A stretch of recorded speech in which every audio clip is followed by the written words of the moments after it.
שלום לכם, מאזינות ומאזינים, צופים וצופות יקרים, ברוכים הבאים וברוכות הבאות לרוח מערבית. היום אנחנו עם פרק מאוד מאוד מאוד מעניין. קודם, אני לא יודע עדיין, נראה. אנחנו רואים מה קורה כאן בסביבה שלנו. משטרים נופלים, ארגוני טרור שחשבנו שהם מאוד מאוד חזקים, נראה שהם על הקרשים, תכף נבדוק האם זה באמת נכון, אבל ככה הפרספקטיבה שלנו בתקשורת ובמיינסטרים, זה מה שאנחנו רואים. התקשורת בעולם מספרת לנו שג'יהאדיסט מאל-קאידה ודאעש הפך להיות מתון ומנהל פה את המדינה השכנה שלנו לצפוננו. בעזה לא ברור לרובנו מה באמת קורה שם, ויהודה ושומרון מבעבעת, ומעל הכל מרחפת כמובן השאלה של איראן ולאן אנחנו הולכים מכאן. וכדי לדבר על כל זה אני שמח לארח את עידית בר, שהיא חוקרת ומרצה על העולם הערבי והמוסלמי, והיא בעלת הפודקאסט בינת חלל. אמרתי את זה נכון, עידית? כן, בינת חלל. בינת חלל, על נשים במזרח התיכון, והיא עוסקת כמובן בהסברה והשפעה בעולם הערבי. אז עידית, ברוכה הבאה לתוכנית. איזה כיף, מרחבה, שלום. אז עידית, אני רוצה לפתוח בשאלה מאוד מאוד כללית, ככה שתתני לנו, לפני שאני נכנס לשאלות הכלליות, מבט ממעוף הציפור, מה שנקרא. אם את מסתכלת עלינו מה-6 לאוקטובר, אפילו ב7 לאוקטובר, שהיינו במקום הכי הכי נמוך שלנו, להיום, אנחנו רואים מה קורה בעזה, לבנון, סוריה, איראן, חות'ים, כל הדברים האלה שאנחנו חווים. איפה אנחנו היום לעומת מה שהיינו שם? מה ההישגים? תני לנו איך אנחנו צריכים להסתכל בגדול על התמונה. וואו, איזו שאלה ענקית, אבל לא, שאלה מצוינת, מכיוון שבאמת עברנו פה טלטלה רצינית. אפשר להגיד שהמזרח התיכון, אני מאוד אוהבת את הניתוחים של עיתונאי ערבי ממצרים, שהוא כבר לא גר במצרים, מעניין למה, אבל הוא מנתח את זה שהיו פה רעידות אדמה ב30 השנים האחרונות במזרח התיכון, שהתחילו, הוא לפחות בניתוח שלו, הוא אומר שזה התחיל מהפלישה של סדאם חוסיין לכווית, שבעצם גרמה לכך שתהיה יותר השפעה אמריקאית, אחר כך כמובן הפלת שלטונו של סדאם חוסיין, שגרמה לחוסר איזון בין נשים לסונים, וראינו שדאעש עלו אחר כך, כמובן האביב הערבי, כל המלחמות שהיו, מלחמות האזרחים ב-2011, שהתחילו וסחפו את כל העולם הערבי לעבר החורף האסלאמי, ומה שקרה ב7 באוקטובר, כמובן זה טלטלה אדירה, והוא מסיים בעצם, אפשר להגיד שהחמישי, רעידת האדמה החמישית שהייתה במזרח התיכון, היא מה שקרה בסוריה. ועכשיו אנחנו בעצם מגיעים גם לעניין של מה שקרה בסוריה, עם הפלת שלטונו הדיקטטורי העריץ של בשאר אל-אסד.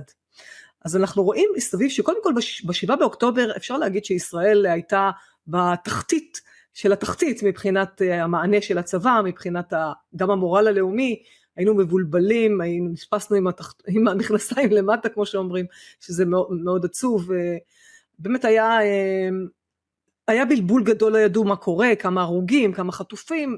אני חושבת שבאמת עברנו שנה לא פשוטה, עדיין החטופים נמצאים בידי חמאס, שזה מבחינתי מדיר שינה מעיניי יום יום, שעה שעה, באמת פשוט נורא והיום.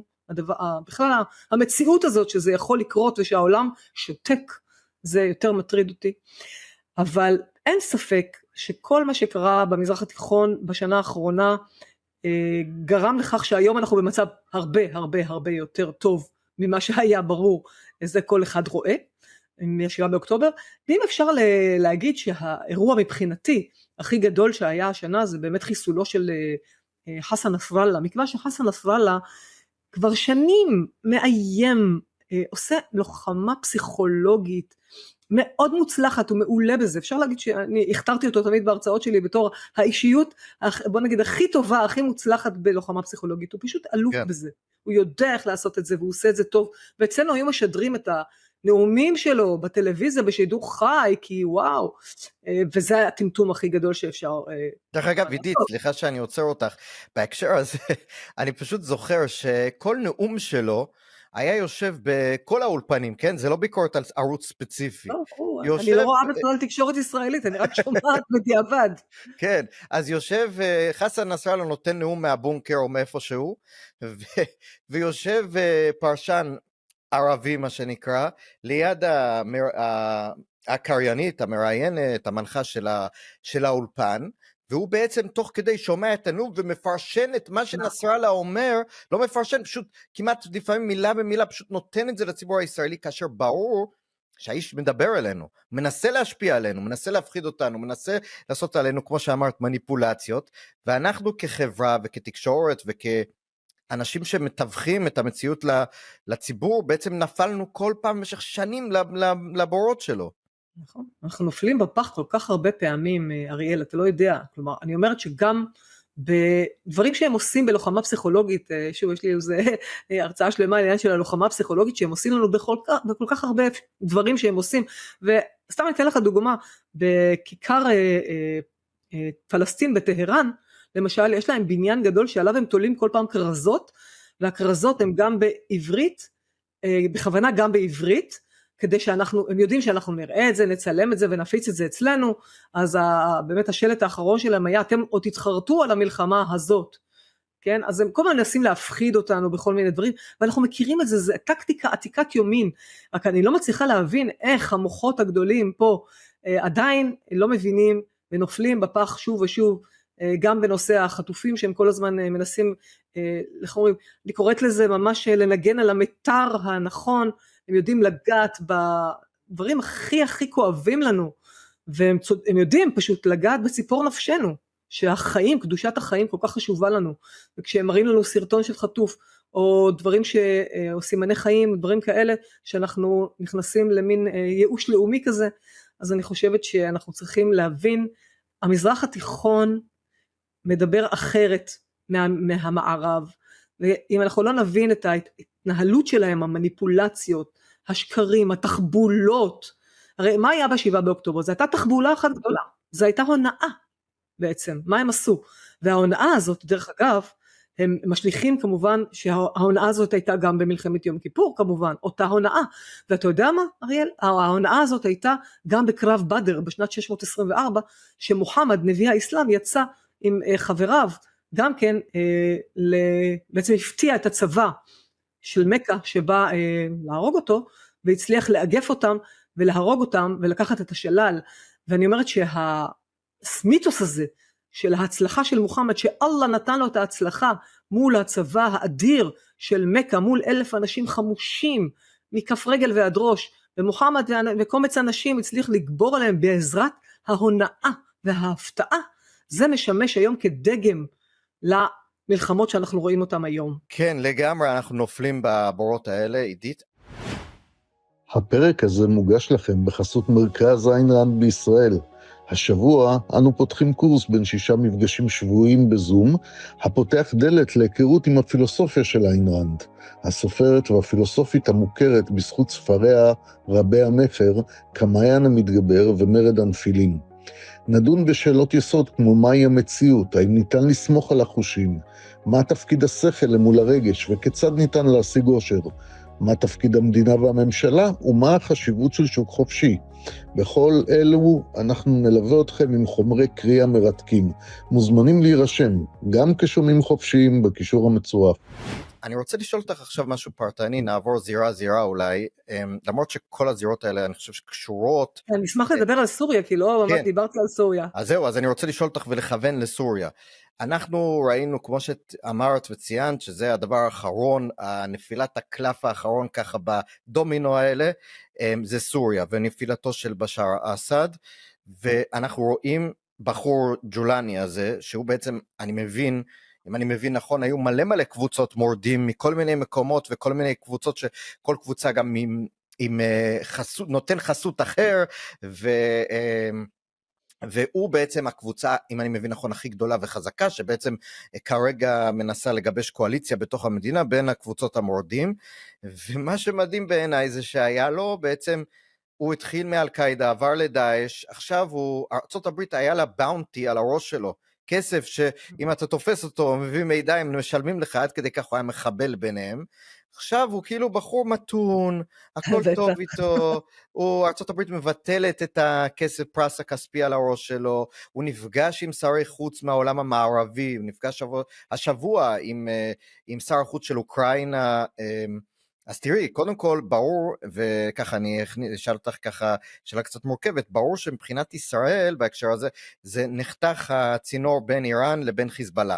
זאת אומרת, זה נראה לי, במידה מסוימת. מצד שני, מה, אנחנו כאילו נתקענו עם דאעש, אז כאילו מה, איך אנחנו אומרים לתפוס את האירוע הזה?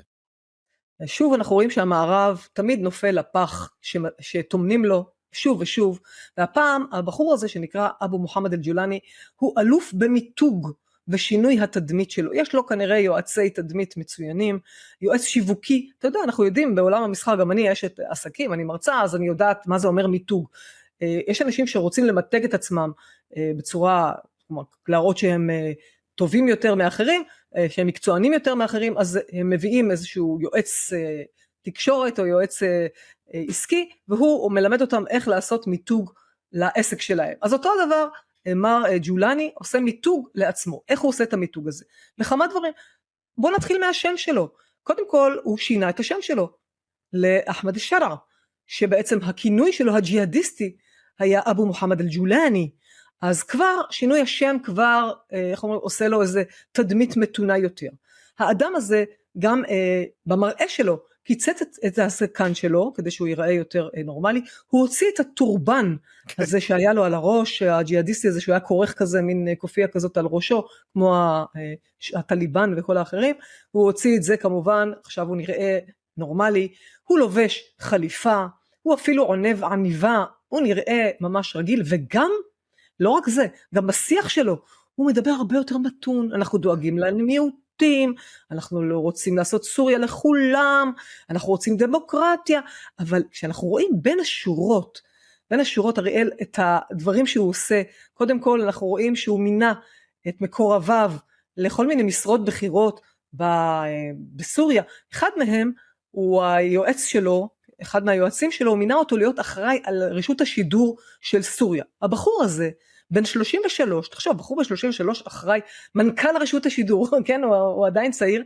אבל למה הוא מינה אותו? כי הוא היה אחראי על הפייסבוק של היית תחריר שם, זה הארגון, כן, של ג'ולני, שחרור שם, ותכף נדבר גם על זה, אם תרצה, מה זה שם, והבחור הזה, יש לו דעות מאוד מאוד קיצוניות, הוא כתב בפייסבוק הזה, שנשים צריכות להישאר בבית, ולטפל במשק הבית, והן לא אמורות לצאת לעבוד, כלומר, אנחנו רואים במי מדובר, וזה הולך להיות ראש רשות השידור של סוריה, אז אנחנו רואים כמה חירות תהיה לנשים, וכמה זכויות יהיו לנשים, אז תראה, אני אומרת, צריך קודם כל להסתכל ולראות מה הוא עושה, עזוב דיבורים, בוא נראה מעשים, מה הבן אדם עושה, הבן אדם גם כשהוא מתראיין, הוא מבקש מהמראיינת, אם היא מוסלמית כמובן, הוא מבקש ממנה לשים כיסוי ראש, לשים חיג'אב על ראשה, כי נשים צריכות להתכסות כמובן כדי להיות צנועות, הוא לא עושה את זה לכאלה שבאות מבחוץ, כלומר לנשים שאינן מוסלמיות, הוא פחות דורש שוב, רק מהמקום של להראות, הוא צריך לגיטימציה, הוא צריך לקבל לגיטימציה בינלאומית עכשיו, הוא רוצה שיסירו את הסנקציות, הוא רוצה שיהיה כסף, הוא רוצה כמובן, הוא יודע שיש משבר בסוריה, גם התשתיות הרוסות לגמרי, יש משבר מים, הוא חייב לעלות את סוריה עכשיו על הגל, גם מבחינה כלכלית, גם לאחד איכשהו את סוריה, הוא מנסה עכשיו גם לאסוף את הנשק, לא נראה לי שהוא יצליח, כי קשה לי להאמין שהדרוזים בסועדה יוותרו על הנשק שלהם, ובצדק, כי אם יוותרו על הנשק שלהם, הם יוותרו על החיים שלהם. ועכשיו עוד דבר, אני רוצה רק להעיר הערה, כמו שאמרת על התקשורת, אני לא יודע אם את ראית, כתבת CNN עכשיו נמצאת במים חמים, כי את ראית את הקטע הזה? היא הלכה היא בעצם, זה רק מדגים עד כמה המערב רוצה להאמין שכולם כמוהו. היא הלכה לבית כלא סורי, ופתאום היא שומעת קולות, רואים את זה, זה כאילו הכל מצולם בכתבה שהיא עצמה עשתה, היא אומרת, יש פה אסיר שתקוע וזה, אני אשחרר אותו, והיא הולכת עם הקרוס שלה, ומשחררת את האסיר, והוא בא ומדבר איתה בערבית, והיא אומרת, הוא אומר לי שהכל בסדר, וזה, ותודה, והייתי פה מלא זמן, וא' כל מסתבר שהתרגום שהיא נתנה לא היה נכון, אבל ב' ויותר מעניין זה שגולים סורים, זיהו את האיש, והסתבר שהוא היה אחד האנשים הכי רעים בסוריה, הוא היה איזה טליין או משהו, איזה מישהו שמתעלל באסירים אחרים, למען, אני חושב, או המשטר, או אחד הקבוצות הגרילה, לא משנה, קצור, היה בחור לא טוב, הוא גם לא היה בכלא הרבה זמן, כאילו, והיא עכשיו מתנצלת, ובעצם היא לא באמת מתנצלת, היא אומרת, מכרו לה סיפור. כן. אריאל, מכרו לה סיפור. בדיוק, היא קנתה את זה, זה מה שמדהים. זאת אומרת, ברור שתקנה את זה. ברור שתקנה את זה. קודם כל היא לא מבינה. דבר שני, היא לא יודעת ערבית. ואני רוצה לספר בהקשר הזה של ערבית, משהו מאוד מעניין, שוב. למה חשוב לדעת ערבית? זה אחד מהמסרים שאני תמיד רוצה להעביר בהרצאות שלי, כי זה מאוד מאוד חשוב לדעת ערבית, כדי לא להיות פריירים ולא ליפול בפח. ואתן לך סיפור שסיפרה עיתונאית שוודית, שהיא הולכה להפגנות של הפרו חמאס כמובן, פרו פלסטין, איך שתקרא לזה, בשוודיה. והיא אומרת שבשוודית, המאגרים, כן, בשוודית, בשפות אחרות הם אומרים, Free Palestine, צריך להפסיק את המלחמה, Stop the war, כל מיני דברים כאלה. אבל מה הם צועקים בערבית? בערבית הם צועקים על, איך אומרים, אודרוב תל אביב כמובן, ודברים, כלומר, דברים הרבה יותר אלימים. עכשיו היא אומרת, בגלל שאני לא יודעת ערבית, לא הבנתי. אני חשבתי שהם שוחרי שלום, בסך הכל רוצים שיהיה הפסקת אש. היא לא הבינה, כשלא מבינים, לא יודעים. גם כשאנשים אומרים, from the river to the sea, יש לי איזה סרטון שלם, צילמתי את זה בסטודיו של אילון לוי דרך אגב, אם מישהו רוצה לראות את זה ביוטיוב שלי, על from the river to the sea, כמה בתוך זה מקופלת אנטישמיות, כמה בורות יש לאנשים שצועקים את זה ברחובות שלא מבינים שזה אומר ג'נוסייד ליהודים פה בארץ. כי מה זה אומר from the river to the sea? זה אומר שאין מקום ליהודים כאן. אם from the river to the sea תהיה מדינה פלסטינית, אז איפה היהודים יהיו? בים? כן, כאילו כן. עידית, קודם כל זה מאוד מאוד עצוב, ועשינו על זה הרבה פרקים, על כמה המערב היותר פרוגרסיבי ונאור במרכאות נופל למקומות האלה בלי לדעת, אולי הוא כן יודע ויש לו הרס עצמי מסוים, אבל הרבה מזה זה גם בורות, ואני חושב שגם למשל ה-Queers for Palestine זה הדבר הכי מגוחך, אבל זה, אני חשבתי שזה בדיחה, זאת אומרת, אני הייתי בטוח בהתחלה, Queers for Palestine, זה בדיחה שישראלים המציאו כדי לצחוק על הסטודנטים המטומטמים, אבל אז גיליתי שיש באמת ארגון כזה, ויש לו סניפים בקמפוסים, והוא עושה הפגנות, ואני אמר כאילו, אתם לא נורמלים, אבל בסדר.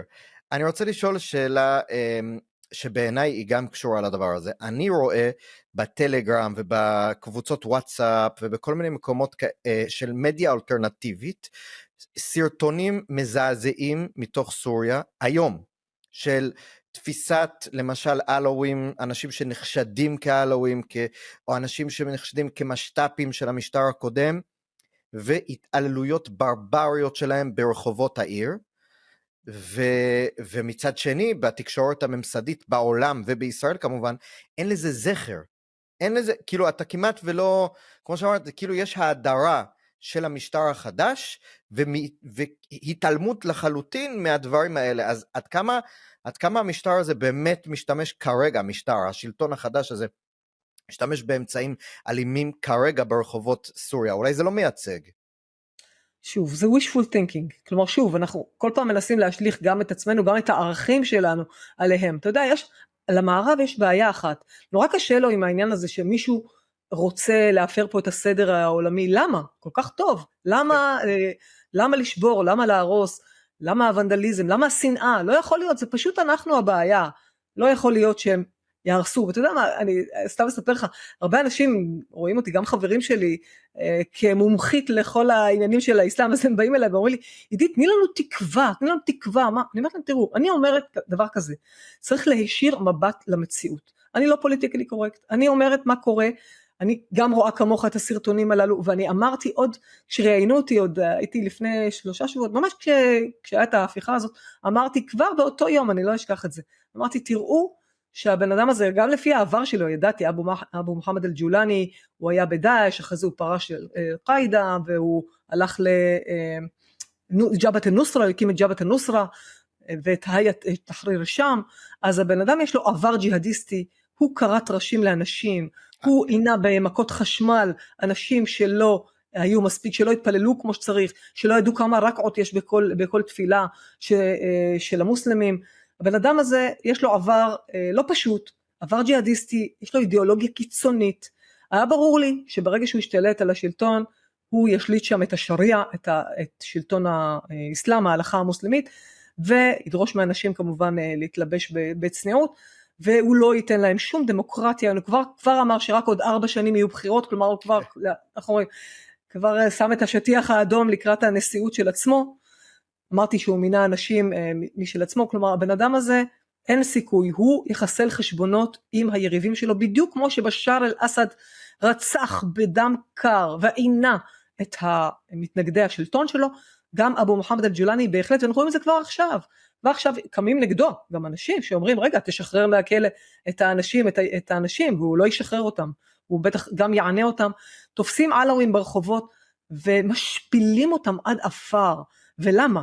כי עלווי זה אפילו לא שיעי, הם נחשבים לעובדי כוכבים ומזלות, הם כופרים, ממש כופרים בעיני הג'יהאדיסטים הללו, שרוצים להשליט את האסלאם של פעם, ומבחינתם אין להם זכות חיים, משפילים אותם, אומרים להם לנבוח כמו כלבים, ראיתי אותם ממש מזחילים אותם ככה לרצפה, ומכריחים אותם לעשות קולות של בעלי חיים, ואחר כך גם שוחטים אותם, יורים לתוך כנסיות, ערפו גם ראשים של נוצרים, הכל שוב, בשושו, רק מי שברשתות החברתיות, כמוני וכמוך כנראה, רואה את הדברים הללו, ואומר לעצמי, לא נעים להגיד, ידעתי שזה יקרה, ועצוב שזה קורה.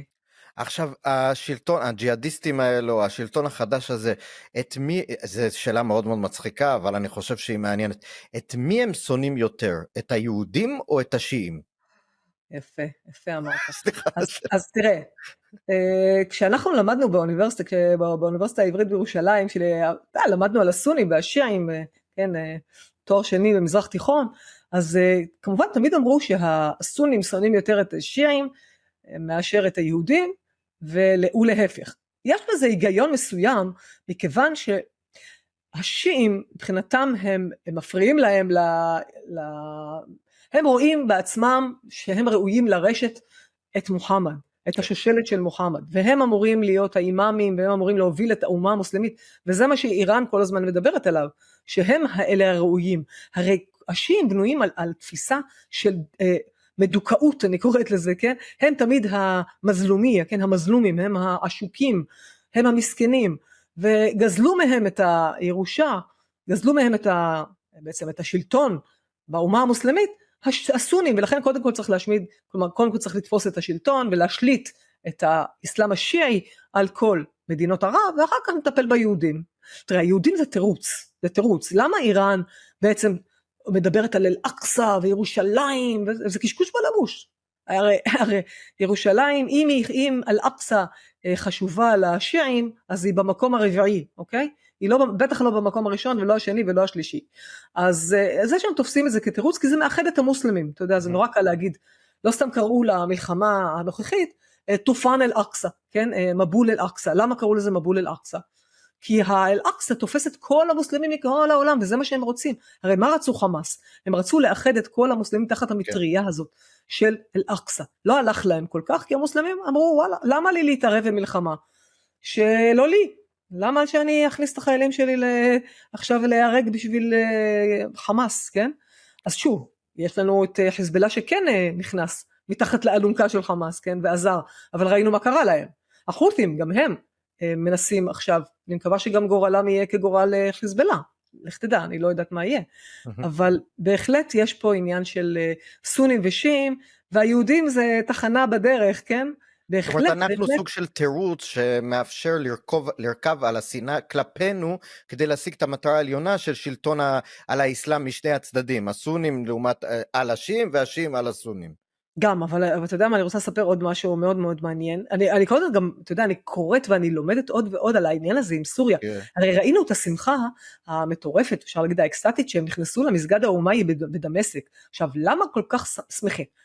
קודם כל, כי יש לזה סמליות גדולה, זה היה הרכז של האימפריה המוסלמית, של האומיים, אבל מעבר לזה, יש פה חזון אחרית הימים. בחזון אחרית הימים, ישו, שנקרא עיסא, באסלאם יגיע, יופיע מסגד בדמשק, אחר כך הוא יופיע באל-אקצא, וכמובן מה אתה חושב יקרה באחרית הימים, לפחות לפי החזון, כן, בחדית' המוסלמי שמדבר על חזון אחרית הימים, הוא ילחם במשיח השקר שנקרא דג'אל, ודג'אל כמובן הוא כנראה יהודי, או לפחות נתמך על ידי היהודים, והוא יהרוג את הדג'אל, והוא יכריק את כל היהודים, גם בישראל, והוא בכלל בעולם כולו.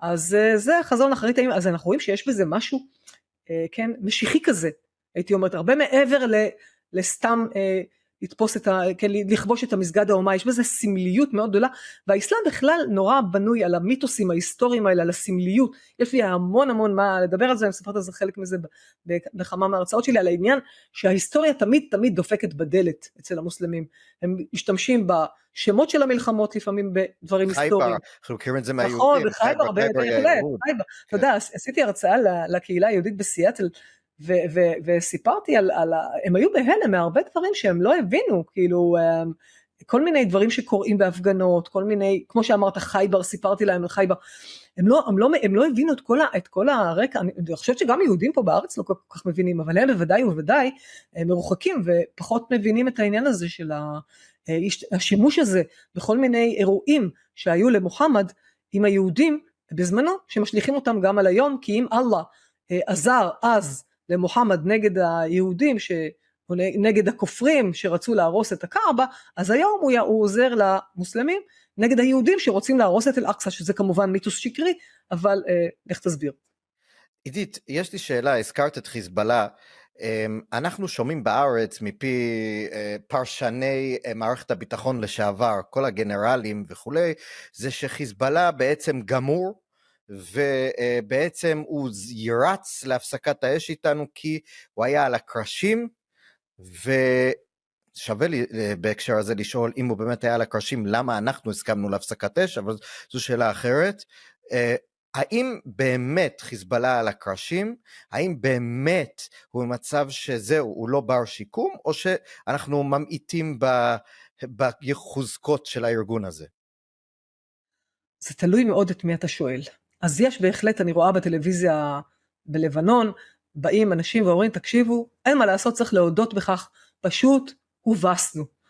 כן? חיזבאללה הובס, צריך לקבל את זה, תפסיקו עם כל השקרים, עם כל אתם חיים באשליות, תבינו את זה, חיזבאללה הובס. לעומת זאת אנחנו רואים כאלה שקמים ואומרים, מה פתאום, אנחנו בכלל לא הובסנו, זה הכל טקטי, אנחנו ניצחנו עצם זה שישראל תיסוג, יש לנו טילים, אתה יודע, ראיתי גם, נסים לשקר כל הזמן, יש שם איזה כתב צילם את עצמו בתוך הנגר כזה עם מלא טילים, ואמר הנה חיזבאללה כבר השיג כל הטילים, וזה בכלל לא נכון, ההנגר הזה בכלל נמצא באיראן, אז הטיסו אותו לאיראן כדי לצלם בתוך הנגר קשקושים, אתה יודע, בסופו של דבר הם טובים בלשקר, הם מעולים בזה, הם עושים את זה כל הזמן, בסרטונים שלהם, גם אל-ג'זירה מעולים בזה, אז צריכים לקחת הכל בערבון מוגבל, אבל בהחלט יש פה עניין שהם הסכימו לזה, למה הסכימו? להודנה הזאת, אני הסברתי את זה שוב באחד מהפעמים שהתראיינתי, הפועל הדנה בערבית, שאתה מסתכל במילון ערבי, הוא בעצם לכרות ברית עם מישהו, בידיעה שאתה לא מתכוון לקיים את הברית הזאת, כלומר יש פה עניין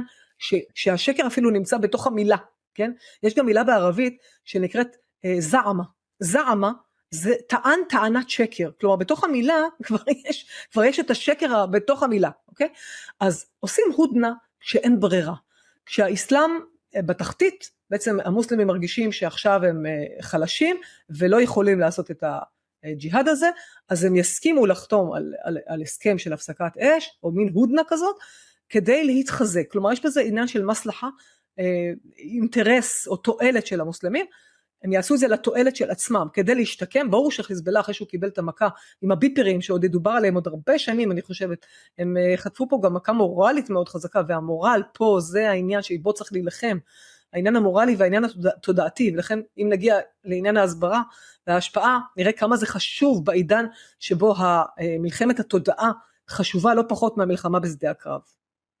כן, עכשיו עוד שאלה שאת עושה בהקשר של ההסברה, אני מניח שאת קוראת הרבה ברשתות החברתיות בערבית, את עוסקת ברואה מה הסנטימנטים הציבוריים, רואה תקשורת ערבית בכל הערוצים, מה, אם היית צריכה כאילו לתת לנו הסברת, גם יש כאלה בלבנון בפרשנים שאומרים שהפסדנו, אחרים להפך, אבל מה האזרח הלבנוני הממוצע? זאת אומרת, ברור שאם הוא שיעי, אני מניח שהוא יותר כאילו תומך ועדיין אומר חיזבאללה חיזבאללה, אבל מצד שני יש עוד, לא, רוב הלבנונים כרגע הם לא שיעים, אז מה האזרח, מה הסנטימנט בלבנון בקרב האנשים הפשוטים?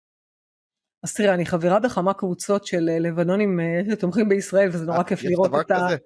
כן, כן, נורא כיף לראות את האהבה שלהם לישראל, הם מברכים אותנו לחגים, ואנחנו כמובן מברכים אותם, אז זה נורא כיף להרגיש את התחושה הזאת של הביחד.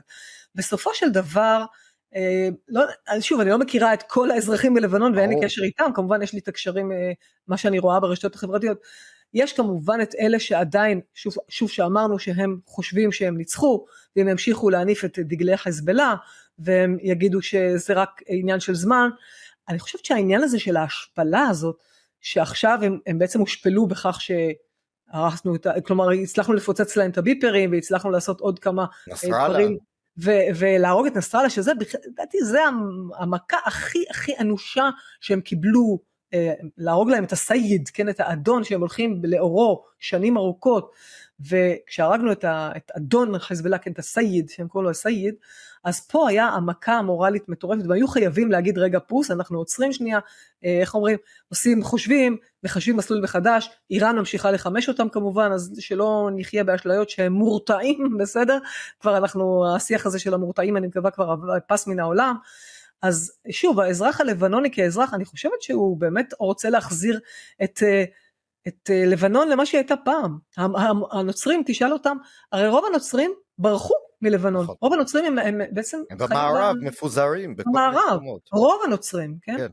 אז הם היו מתים לחזור למולדת שלהם, הם כל כך אוהבים את לבנון, אני שומעת פודקאסטים של לבנונים, שאני מאוד מאוד אוהבת לשמוע אותם, אתה רואה את האהבה, את הגעגוע שלהם, למולדת שלהם, לא יכולים לחזור לשם, כי השיעים פשוט הרסו להם את המדינה, כלומר חיזבאללה, סליחה, לא כל השיעים, אבל חיזבאללה הרסו להם את המדינה שהייתה פעם שוויץ של המזרח התיכון.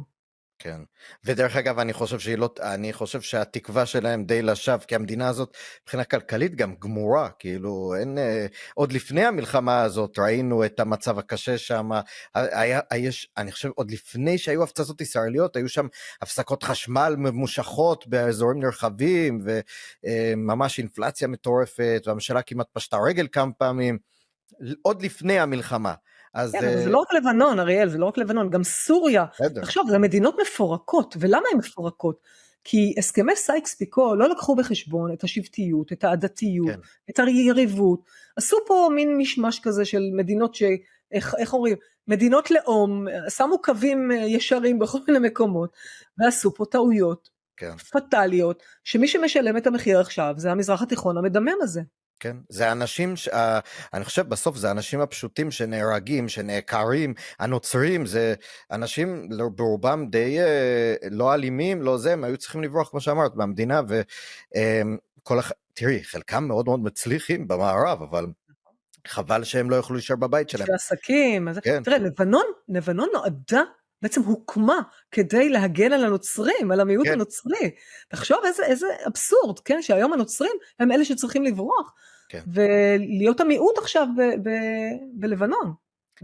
בעצם הם מרגישים מאוימים, אתה יודע, יש פה עניין של פחד, נכון? שיש גם כמה כמו סמי ג'ומייל ואחרים שפחות מפחדים ואומרים נגד חיזבאללה בריש גלי, ועומדים על במות ואומרים, אבל רוב הציבור מפחד לומר, שהוא נגד חיזבאללה, כי הוא יודע שזה יכול לנקום, ובדיוק אנחנו רואים את זה גם בעזה, שאנשים עדיין מפחדים לצאת בגלוי נגד חמאס, כי הם משלמים מחיר מאוד מאוד כבד על כך. רגע, אני רוצה לשאול אותך עכשיו על עזה, בדיוק, אתה עשית לי סגווי לנושא הבא. אני ככה מובילה את הדיון. אז אני רוצה לשאול על עזה שתי דברים. קודם כל, אנחנו כבר הרבה יותר משנה בסיפור הזה, מאז 7 באוקטובר 23, ואנחנו בעצם, לא ברור לי, אנחנו כאילו כבר כמה ימים טילים מעזה, אנחנו מדברים היום ביום חמישי, בראשון לינואר, יש כבר איזה 5-6 ימים, כל יום היו אזעקות בעוטף, אתמול בלילה בחצות של השנה החדשה, הם ירו לנתיבות, כאילו ספתח לשנה, אז קודם כל, אנחנו כבר שנה וחצי, אומרים לנו שעזה הרוסה, כל האנשים מתים שם מרעב עוד רגע, יש תמונות בתקשורת המערבית על זה שהם מתלוננים שאין להם איפה לישון בקור, והם מתים מקור ורעב וזה, ומצד שני ממשיכים לראות עלינו, איך הדיסוננס הזה מתקיים, מה נכון, מה לא נכון, תתני לנו, אני יודע, זו שאלה גדולה, אבל כאילו, מה אנחנו אמורים להבין מכל מה שקורה? סוגיה לא פשוטה מה שקורה היום בעזה. אתה יודע, אני רואה ברשתות החברתיות אנשים שלועגים לחמאס, מבחינה מסוימת, אומרים, תראו, אתם בחרתם את השם מבול אל-אקצא, טופן אל-אקצא, ועכשיו עם כל הגשמים והממטרים, שהאוהלים שלכם בעצם נחרבים מהמבול ומהממטרים, אז הנה, עשיתם טופן, עשיתם מבול, עשיתם טייפון, מה שנקרא. אז שוב, זה הקטע של אנשים שבעצם אומרים, הנה, אתם רואים מה עשיתם, אבל שוב, העניין הזה של מה שקרה ב7 באוקטובר, שאמרנו שהייתה פה טלטלה, הם הצליחו, ארגון טרור, הצליח לעשות מה שצבאות ערב לא הצליחו לעשות לישראל בכל המלחמות האחרות. תחשוב איזה הצלחה שעוד ידובר בה, והם מדברים בה, והם עדיין בטוחים שהם ניצחו. ולמה? כי הקריטריונים שלהם לניצחון שונים משלנו במערב. מבחינתם, עצם זה שהם שורדים, עצם זה שהם עדיין על אדמתם, הסומוד הזה, ההיצמדות לקרקע, העקשנות הזאת, האיתנות, והסבר שלהם, היכולת הזאת לסבול לאורך זמן, כוח הסבל הזה, אולי אפילו יותר מעט החוסן הזה שלהם, שהם מוכנים לסבול ובלבד שבסופו של דבר הם ינצחו. ואיך הם ינצחו, אתה יודע? הם ינצחו אותנו בעזרת הסוגיה של החטופים, כי זה הקלף המנצח שיש להם ביד, והם לא יוותרו עליו כל כך מהר. ויש פה הרבה אנשים תמימים, שכבר הרבה זמן, אתה יודע, אני רואה את העניין הזה של זה נושא נורא נורא רגיש שאני לא אוהבת לדבר עליו, כי זה גם מכניס משום מה לפוליטיקה, שזה לא מבינה למה, אין בזה שום קשר לפוליטיקה, אני מסתכלת על זה רק מהמבט הערבי, מבחינתם יש פה קלף מנצח, וכשאני הייתי עולה, אתה יודע, כל פעם שהייתי עולה לתקשורת הערבית, עכשיו קצת מחרימים אותי BBC, אבל כשהייתי עולה ל-BBC בערבית, והם היו שואלים אותי תמיד, כל הזמן היה מאוד מעניין אותם, הריבים בינינו, הפילוגים בינינו באשר לסוגיית החטופים, זה מאוד מאוד עניין אותם, הם מאוד רצו בכך, זה עושה להם טוב, כי מבחינתם כל עוד אנחנו נריב בינינו ונסנע זה את זה, הם המנצחים בעניין הזה. זאת אומרת, רגע, עידית, אני רק רוצה לחדד משהו, זה לא, אומרים הרבה פעמים החטופים זה תעודת ביטוח, זה לא תעודת ביטוח, זה גם תעודת ניצחון, זאת אומרת, דרך זה הם מצליחים בעיניהם, ואולי באמת בהקשר הזה גם נכון, אנחנו כחברה מאוד מאוד מפולגים סביב זה, והם מצליחים בעצם לתפעל את הפילוג הזה, ובכך בעיניהם לנצח אותנו, נכון? זה לא רק... כולנו רוצים שהחטופים יחזרו הביתה, אני לא חושבת שיש פה אחד בישראל שלא רוצה אותם עכשיו, היום, איך אומרים, בערבית אומרים, אל יום אבל בוקרה, כן, היום לפני מחר, כלומר כבר שהם היו פה, יש כל מיני שיטות, אבל תראה, העניין, או אני חושב הוויכוח העיקרי הוא על הדרך, איך לשחרר את החטופים, האם בדרך של עסקה או האם בדרך צבאית, ולזה לא ניכנס עכשיו, אבל אני אומרת שצריכים להבין את נקודות התורפה שיש לפלסטינים, ויש להם נקודות תורפה ועליהם צריך ללחוץ, ואנחנו לדעתי לא לוחצים מספיק, הנקודות התורפה יש להם כמה דברים שמאוד מאוד קרובים ללובם וחשובים ללבם, אחד מהם זה האדמה, שזה הכבוד שלהם, החיים שלהם, הזהות שלהם סביב האדמה, אל ארד ולערד, האדמה והכבוד, וחוץ מהאדמה שאפשר לדבר עליה עוד הרבה, גם האסירים שלהם, האסירים שהם קוראים להם אסרה בערבית, זה לא אסירים, אסרה בערבית זה שבויים, מבחינתם הם שבויי מלחמה, וככאלה הם מאוד קרובים לליבם, כי הם הגיבורים שלהם, מאנשי עזה לא אכפת להם, שירגו כמה שיותר, להפך, אתה יודע, הם נהנים נורא להראות את תמונות של דם, ותמונות של גופות, גם אם הם זזות לפעמים, כי הם משקרים, אבל הם נהנים להראות את הדברים האלה, ועושים איזה סרטונים מלאי דם ובחיות ויללות. וזה, האסירים האלה, הם הקלף שלהם, הם רוצים להראות את הניצחון הזה, שהם יוצאים מבתי הכלא, עם סימן הניצחון הזה, שהם יעשו בידם, וכאן יש פה עניין תודעתי, מאוד מאוד חזק, בעניין הזה של האסירים הללו, שוב שאמרתי שקוראים להם שבויים, שהם יכולים להיות המנוע, להניע אינתיפאדות, להניע את כל העניין הזה של סינואר היה בכלא הישראלי ושוחרר. סינואר היה בכלא הישראלי ושוחרר, נכון? כל האתוס של ההנהגה שפיקדה ותכננה את 7 באוקטובר, בעצם נוהלה והתגבשה בבתי כלא הישראלי. ואנחנו בעצם טיפה מתעלמים מזה בשיח כאן, עד כמה הבתי כלא כאן הם סוג של, אני לא יודע להסביר, אבל הם בעצם מעצבים את החוויה הפלסטינית. לגמרי. בתי הכלא, אתה יודע, לא רק שהם אומרים שהם הופכים להיות שם מומחים בנשק, כי הם כנראה עושים שם אימונים עם טרשים, אבל לא משנה, הם יודעים איך להילחם, והם בבתי הכלא הם גם עוברים אינדוקטרינציה דתית קיצונית מאוד, ואתה יודע מה? גם שיעית, אני רואה שהרבה פעמים אנשים שיצאו מהכלא מספרים שהם פתאום מאוד מאדירים את חוסיין, שהוא בעצם זה שנרצח על ידי האומיים, והוא זה שהיה צריך להמשיך את השושלת של מוחמד, ובעצם השיעים נפרדו מהסונים על בסיס הקרב הזה שהיה ב-680, קרב קרבלה, שהוא בעצם גרם לכך שהשיעים ייפרדו וילכו בדרכם וימשיכו להיות באתוס שהם אמורים להמשיך את השושלת של מוחמד, של הנביא מוחמד. אז יש פה עניין שבכלא בהחלט הם עוברים תהליך של הקצנה מאוד מאוד גדולה, והחבר'ה האלה שמאוד רצו שהם ישתחררו מהכלא, כי גם סינואר הבטיח להם כשהוא יצא מהכלא, שהוא ידאג שהם יצאו מהכלא, וזה מה שהוא רצה לעשות ב7 באוקטובר, הרי זה פרי תכנון, זה לא משהו שפתאום קפץ לו לראש, יאללה בוא נעשה, זה פרי תכנון של שנים ארוכות, של אנשים שהתאמנו, ואנשים גם מבחינה אידיאולוגית כמובן, התאמנו גם על הנפש, גם על רוח הלחימה, גם כמובן אמרנו אימונים צבאיים, כל הדברים הללו היו מאוד מדוקדקים, מאוד מתוחכמים, הם עשו את זה בזמן הנכון, במקום הנכון מבחינתם, והם רצו, והם רוצים עד עכשיו לשחרר את החטופים, את האסירים שלהם כמובן, ואת החטופים שלנו הם לא כל כך ימהרו לשחרר, אני נורא כואב לי על משפחות החטופים, אני הייתי כמעט שנה שלמה בקבוצה של החטופים, ודי בהתחלה לפחות עזרתי להם מאוד למצוא כל מיני סרטונים, אתה יודע שהם תקעו ברשתות החברתיות ששתלו שם בערבית, כמו שאני ידעתי ערבית, אז הבאתי להם לקבוצה כל מיני דברים, אז באמת ראיתי את הקושי הזה של המשפחות, שכל פעם מוכרים להם אשליות, שהנה אוטוטו נסגרת עסקה. עכשיו תראה, הם לא ימהרו לסגור עסקה, הם לא ימהרו, צריך להבין את הראש שלהם, הראש שלהם זה שהם ימרחו אותנו, לצערי הרב עם העניין הזה עוד הרבה זמן, מכיוון שוב אמרנו, זה נאפשר להם את השרידות שלהם, וחמאס לא ימהר לוותר על השלטון שלו, שלטון זה כוח, שלטון זה שררה, שלטון זה כסף, לא כל כך מהר הם יוותרו על זה, יש להם פה קלף מאוד מאוד מנצח, הם יודעים שהחברה הישראלית לא תוותר ותסכים לשלם מחיר כבד, והם ינצלו את זה היטב למטרות שלהם, ולהראות שהם מנצחים. כן, וגם, אני חושב גם אחד הדברים, הם נהנים מזה שאנחנו בעצם מתארים את ההתעללויות שהחטופים עברו ועוברים. זאת אומרת שנגיד ישראל מוציאה, משרד הבריאות הוציא אתמול, אם אני לא טועה, איזשהו דוח שמראה על הרעב וההתעללות והסדיזם כל הדברים האלה שעוברות ועברו החטופים, ואז אתה אומר לעצמך, זה נורא וזה חשוב שהעולם ידע את זה, אבל בו בזמן צריך לדעת שזה גם מאוד משרת את המטרה שלהם.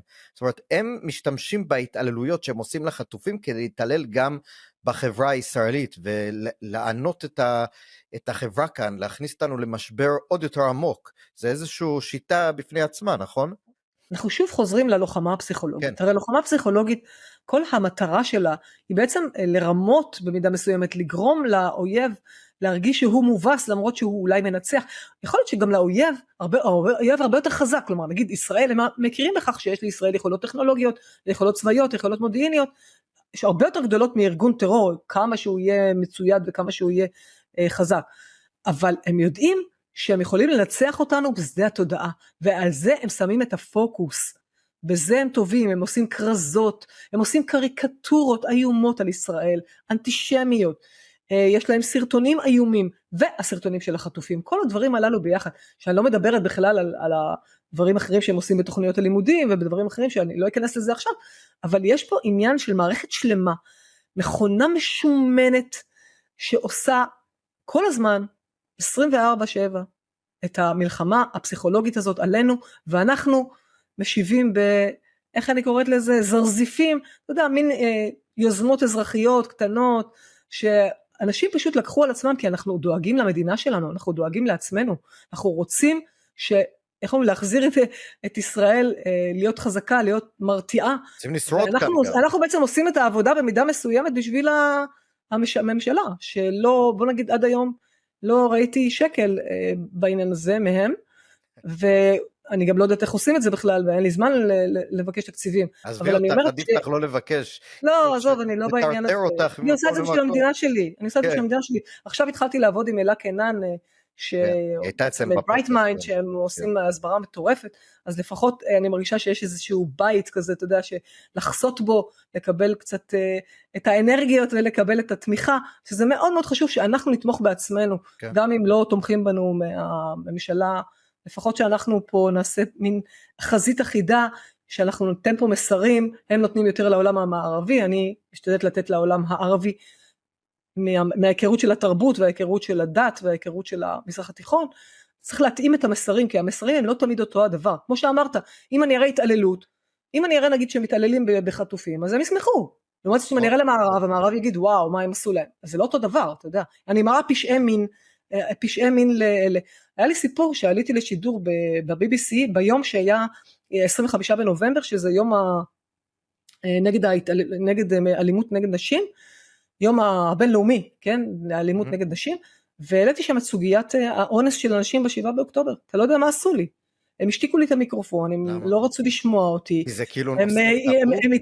הם הורידו אותי, אמרו שאני לא עומדת בסטנדרטים של ה-BBC, והתחילו כלומר, הם לא מוכנים לשמוע את זה בכלל, אתה מבין, הם פה תקועים באקו צ'יימבר שלהם, כמו שאמרת, בתיבת התעודה שלהם, לעומת זאת, אם תראה למערב את הפשיעה מין, לא משנה שהם גם, אם זה יהודים, כן, אז זה פחות מעניין אותם, אבל עדיין, יש פה אנשים שכן תהיה להם אמפתיה, לגבי נשים שעברו פגיעות מיניות, שם לא רוצים לשמוע את זה, גם לא מאמינים, ואם שומעים, אז יש אני חושב שתי תגובות, דרך אגב, זה נושא אחר על הקונספירציות בעולם הערבי, זה תרבות שמאוד מאוד מחוברת ומכורה לקונספירציות, והם מאוד קונספירטיביים לגבי גם משהו באוקטובר, שבכלל א' כל ישראל עשתה את הכל, וגם לא יכול להיות שיש את הדברים האלה, כי כמו שאמרת, אנחנו כערבים, כמוסלמים נעשה דברים כאלה, מה פתאום, וכל הדברים האלה, יש מלא קונספירציות, אז גם אם תעלי ויתנו לך לדבר, חצי מהאנשים בכלל לא יאמינו שזה הם, וקיצור, אני אומר, זה לפעם אחרת, אני כן, אולי שאלה אחרונה על עזה, אז בעצם יש שני דברים שמפריעים לחמאס, שיכולים להפריע לחמאס לדברך, קודם כל, השטח, דבר שני, האסירים. אז עכשיו באסירים אני מניח, שוב זה לא, אני פשוט מנסה לחשוב עם עצמי, אי אפשר לעשות יותר מדי כלום באסירים, בגלל החוקים ובגץ וכל זה. לגבי שטח, אני כן רואה שמפנים אזורים בצפון הרצועה, בית חנון עכשיו מתחילים לפנות, ג'באליה, אנחנו רואים כבר כמה חודשיים כבר שם עושים שם עבודה. השאלה אם דברים כאלה בגדול לדעתך, שלא יכולים, לא יודע אם להביא עסקה, אבל זה משהו שמפריע להם בנשמה כזה? מאוד, מאוד. רואים שהם לא שם כבר, זה לא שייך להם. מאוד. העניין הזה של ההשתלטות של צה"ל על אזורים, על שטחים, זה מטריף אותם. אני רואה את זה ברשתות החברתיות, את הכאב הזה, על הנה תראו, לקחו. הם בעצם מפנטזים על זה, שצה"ל ייסוג משם בסופו של דבר, על כל העניין הזה שהם רוצים הפסקת אש ונסיגה מוחלטת, לפני שהם בכלל מתחילים לדבר על החטופים, שאני לא מדברת על זה שהם עד היום לא נתנו לנו אפילו רשימה של מי חי מי מת, כן? אנחנו בעצם בסוג של הכל לוט בערפל, אנחנו לא יודעים מה קורה, אנחנו כבר מדברים שהנה אוטוטו חותמים על עסקה, זה קצת תמימות מסוימת הייתי אומרת בקרב הישראלים שלא מבינים אם יש לנו עסק, כן? יש לנו עסק עם אנשים שמניפולטיביים, ועזוב, בוא נראה מי מתווך בעסקה הזאת, הרי מי מתווך בה? מתווכת קטר, שהיא גדולת מממני הטרור ותומכי הטרור והאחים המוסלמים, ומצרים שהיא אחת מהמדינות ששונאות אותנו שנאת מוות, מספיק שאתה פותח פעם אחת את כל קהיר, סאוט אל קהירה, ואתה שומע את הפרשנות, אתה כבר מבין באיזה מקום הם נמצאים. אז כששתי המתווכות הן בכלל לא מתווכות, אלא הן בעצם בצד של האויב, אז איפה אתה? אתה לבד. אתה לבד מול אנשים שלא רוצים שהעסקה הזאת תצא לפועל בתנאים של ישראל, אך ורק בתנאים של חמאס. כן. אז פה יש בעיה, ואני מקווה, שוב אני אומרת, אני מאוד מקווה, שמי שנמצא במשא ומתן הזה יודע איך לנהל משא ומתן, כי במזרח התיכון ניהול של משא ומתן הוא אחר לגמרי מאשר במערב, הוא אחר לגמרי, יש פה עניינים שצריך לדעת איך לנהל משא ומתן, כשאני מסבירה לבעלי עסקים שעושים עסקים במפרץ ובמקומות אחרים, אני אומרת להם, יש כללים איך לעשות משא ומתן שם, לא ליפול בפח שלהם, הנה אוטוטו גומרים עסקה, לא, יש פה עניין של סחבת, קוראים לזה בערבית מומרטלה, זה ככה גרירת רגליים, להתיש אותך, רואים את ההתשה הזאת גם מבחינה נפשית וגם במלחמה, זה שהחות'ים כל הזמן יורים עלינו טילים, זה התשה, תחשוב, אתה קם באמצע בלילה מהירים אותנו, בכלל זה. מילא אני, הילדים שלי כבר גדולים, ומילואימניקים, אבל אני מדברת על אנשים שיש להם ילדים קטנים, הנה לנו, שצריכים לקום באמצע הלילה, או כבר ילדים קמים, וזהו, כבר לא יכול לישון, זה הורס את החיים,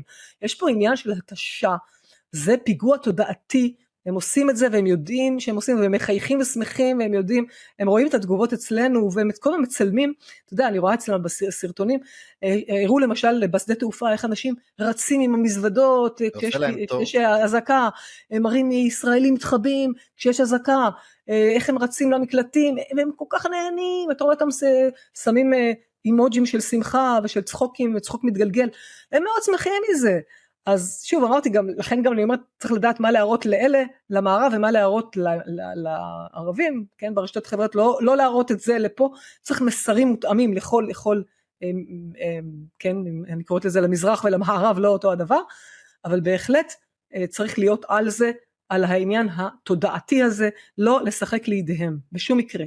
זה מצחיק, כאילו באתי לשאול אותך על ההסברה, וכל כמה דקות האחרונות דיברנו בעצם על זה, וככה איך שאת מתאימה את המסרים בין האנשים בתרבות שסביבנו לעומת המערב. סתם תוך כדי שדיברת, אני זוכר שיש הרבה פעמים שמה מעלים לרשתות החברתיות שמופנות למערב, לאירופה, לארצות הברית, איך הישראלים מתחבים, ואיך זה קשה לחיות כאן, ואיך ישראל כאילו היא בעצם הקורבן.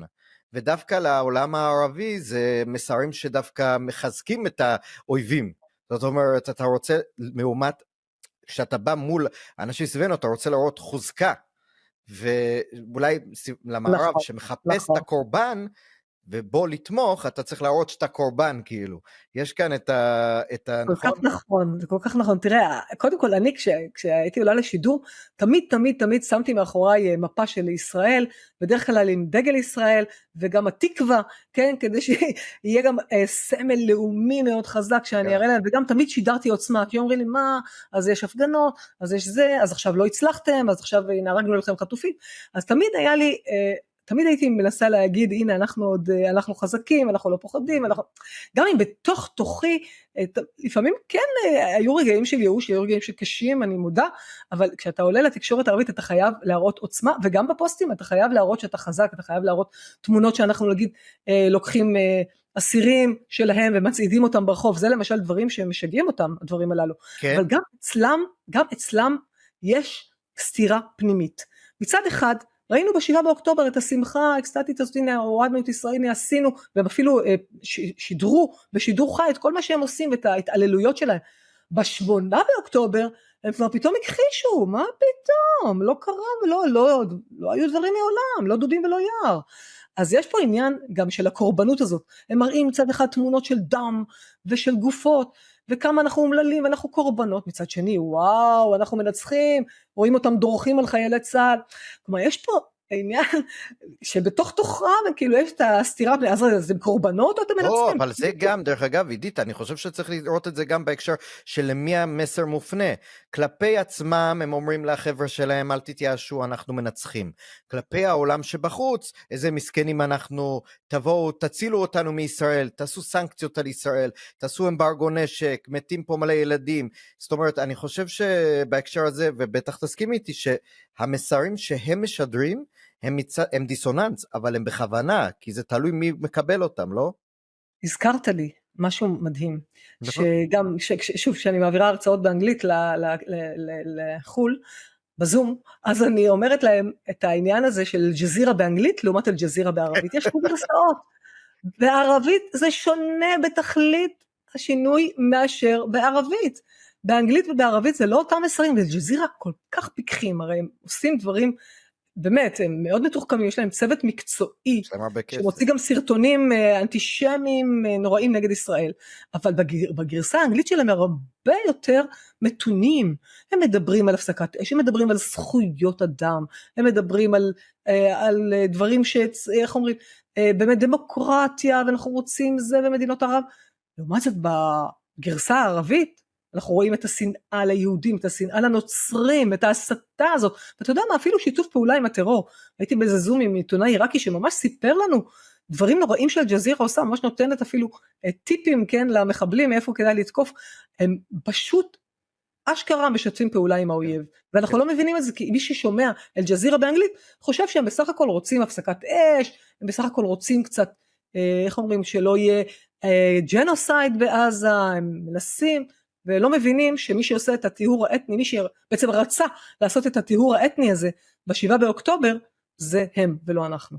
אני רוצה לסיכום להגיד כמה דברים, עידית, ואולי אם תרצי להגיב, אם לא, אני רוצה להגיד שמכל השיחות איתך ועם אנשים שככה קצת מבינים את העולם סביבנו כאן במזרח התיכון, זה נראה, א' כל, שיש כאן תרבות שהיא מאוד מאוד מאוד שונה ממה שאנחנו שגרים בישראל ומחוברים יותר למערב, אנגלית, צרפתית, דברים כאלה, כאילו אנחנו לא, אף אחד מאיתנו לא נופש, חוץ מאולי סיני, אבל לא נופש בקהיר, אף אחד מאיתנו לא הלך לדמשק לאכול חומוס, כמו שבעבר דיברו, או לביירות, אנחנו יותר חיים את המערב, וגם כמו שהזכרת לפני כן, אנחנו לא מדברים בערבית, רובנו, ולכן אנחנו גם לא יודעים לתקשר עם הסביבה, שאנחנו לא יודעים להדליק אל-ג'זירה בערבית, ולהבין מה הם אומרים. אני חושב שכאן יש, זאת אומרת, גם אם רצינו לדעת, לא היינו יכולים רובנו, אז לכן אנחנו לא כל כך יודעים את התרבות, ואנחנו לא כל כך יודעים מול מה אנחנו עומדים. דבר שני, תוסיפי לזה את העובדה שלימדו אותנו התרבות הפופולרית המערבית של ה-20 שנה האחרונות, שאי אפשר לומר על תרבות שהיא נחותה לעומת תרבות אחרת. נכון. זאת אומרת, כל התרבויות הן שוות, וברור לחלוטין שלא כל התרבויות הן שוות. ברור לחלוטין שתרבות מערבית שמקדשת חיים, שמקדשת חופש וחירות וזכויות שוות לכולם, כולל בני מיעוטים וכו', היא לא שווה לתרבות שלמשל, כמו שאמרת על ג'ולני, שמחסה נשים כדי לדבר איתם, או שלא נותן לנשים, כמו באפגניסטן, לצאת מהבית, או שלמשל עכשיו ראיתי באפגניסטן, שם הוראה לחסות, לבנות בתים מעכשיו, שבו לא יכולים לראות פנימה, שמה יראו את האישה מסתובבת בבית ללא כיסוי ראש. או שבמצרים, תגיד אם אני לא טועה, יש שם ברית מילה לנשים מאוד מאוד נרחב, אני חושב ראיתי משהו פה 90%.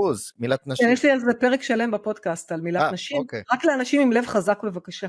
לא, אני לא אשמע את זה, אבל אני אומר כאילו, ראיינתי את עיין חירסי עלי, שהיא עצמה עברה מילת נשים בסודן, והיא ברחה להולנד, והיום בארצות הברית, אבל אני אומר כאילו, הניסיון כל הזמן להגיד, הכל אותו דבר, ולהפך, אם הם לא בסדר זה בגללנו, שאנחנו קולוניאליסטים וזה, במערב בכללותו, זאת אומרת, אף אחד לא יכול להיות רע בפני עצמו, אנחנו אשמים בהכל, ולכן אנחנו צריכים לרחם עליהם וזה, אני חושב שאנחנו למדנו, מי שלא למד עד עכשיו, אז אמור היה ללמוד ב7 באוקטובר, שלא, יש תרבות ששמחה ודורכת על הראשים של אנשים, מה שראינו ב7 באוקטובר, יש תרבות שמנסה לחיות חיים עם הרבה בעיות בתוכנו, אבל הרבה יותר מוסרי ובעלי עקרונות זה. אז זה מה שאני לומד מדברים שלך, ואני חושב שחשוב מאוד שישמעו אותך, ואנשים כמוך שישמעו כי אני לא יודע ערבית, אני עליתי מארצות הברית, שומעים את המבטא שלי, זה יהיה מצחיק אם אני כבר ערבית. אי אפשר לפספס את זה. אבל תגידי לי מה את חושבת על מה שאמרתי, תסמונת האישה העמוקה, כן, הכל בגללנו, כי אנחנו לא מספיק טובים, אנחנו לא מספיק מכילים, אנחנו לא מספיק נחמדים, ואולי היינו צריכים לתת יותר, אבל אני חושבת שתסמונת האישה העמוקה די הכתה בנו ב7 באוקטובר, כי ניסינו כן לתת להם יותר מרחב דייג, ויותר כסף ויותר עבודה, וזה היכה בנו בחזרה.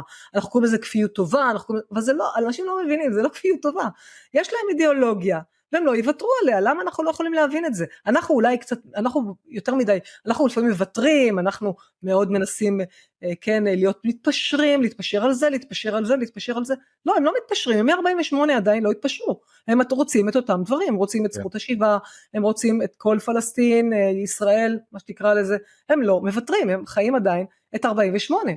כן. עידית, אפשר שאלה האחרונה לשאול אותך משהו שחשבתי תוך כדי, בעצם לפני כמה שבועות טראמפ צייץ שאם לא ישחררו את החטופים יהיה גיהנום, והוא לא פירט על מי הגיהנום, אבל אחר כך היועצים שלו הסבירו שהוא מתכוון לחמאס וכו'.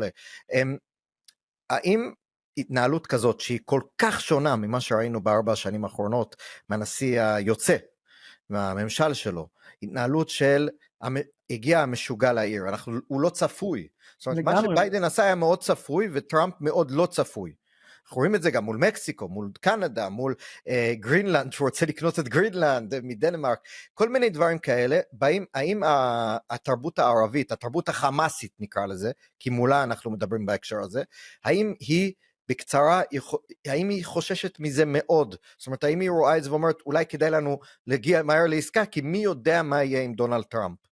תראה, הרבה דברים עכשיו, אני קוראת לזה אפקט טראמפ, שקוראים, גם מה שקרה בסוריה, אולי זה אפקט טראמפ, כלומר יש פה עניין שאיראן מאוד חוששת מזה שעכשיו טראמפ ייכנס, ויהיה עוד פעם סנקציות על איראן, והוא יהיה תקיף נגד איראן, הם חוששים, ציר הרשע האיראני בהחלט חושש, בוא נגיד ארדואן, עכשיו מנסה, איך אומרים, לגנוב לעצמו כל מיני, להשיג קלפים מנצחים לפני שטראמפ יעלה, שיהיה לו כבר עמדה, הכל פה אמור להשתנות, כי באמת טראמפ בלתי צפוי, יש פה חשש מאוד גדול, ואתה יודע, ראיינו אותי ביום שטראמפ נבחר, לרשת ערבית, והם אמרו לי יום לפני כן, אנחנו רוצים לראיין אותך, עכשיו הייתי בטוחה שלפחות חברים שלי אמריקאים, אמרו לי תקשיבי, קמלה האריס הולכת לנצח, אז אמרתי טוב, אני אכין את עצמי, להגיד שקמלה האריס תהיה ידידה של ישראל, כי תמיד אני צריכה לשדר עוצמה, כן?